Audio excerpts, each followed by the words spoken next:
3 orang komander bertugas seperti Ketua IC Platoon, pembaca doa dan pembaca ikrah akan bersiap sedia di hadapan. Seterusnya, Komander IC Platoon akan memainkan peranan untuk memanggil pelatih masuk ke dalam baris mengikut platoon masing-masing. Pelatih perlulah bersiap sedia untuk masuk ke dalam baris secara bertiga-tiga dan dalam keadaan senang diri.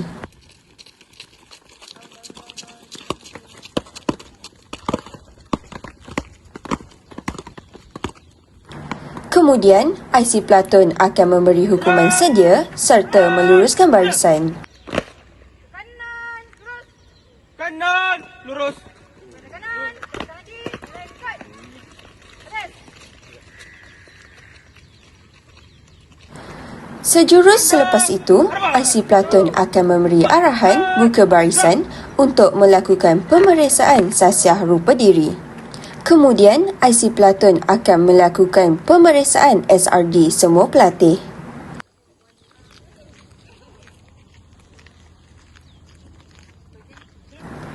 Seterusnya, IC Platoon akan memberi hukuman tutup barisan dan senang diri. Pelatih dan IC Platoon perlulah bersiap sedia untuk menerima arahan seterusnya daripada Ketua IC Platoon. Ketua IC Platoon akan memberi hukuman kepada semua pelatih dan komander bertugas untuk berdiri dalam keadaan sedia. Ketua IC akan memberi arahan untuk menyanyikan lagu Negaraku dan Wawasan Setia Warga UiTM, bacaan doa serta bacaan ikrah. Mula.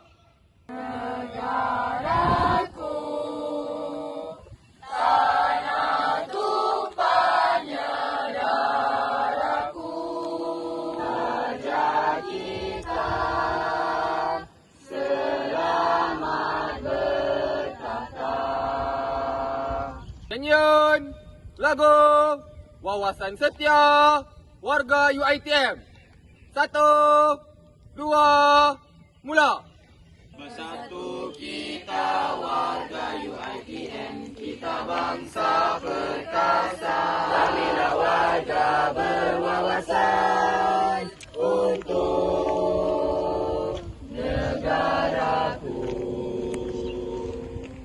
Bacaan doa. Bismillahirrahmanirrahim. Amin. Alhamdulillahirabbil alamin.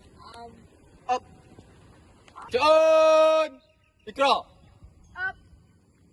Maka kami. Rakyat Malaysia. Berikrah. Kesukanan dan kesusilaan. Selepas tamat bacaan ikrah, Ketua IC akan memberikan tanggungjawab seterusnya kepada IC Platoon masing-masing. Akhir sekali, pelatih perlulah bersiap sedia untuk mendengar arahan seterusnya daripada IC Platoon masing-masing.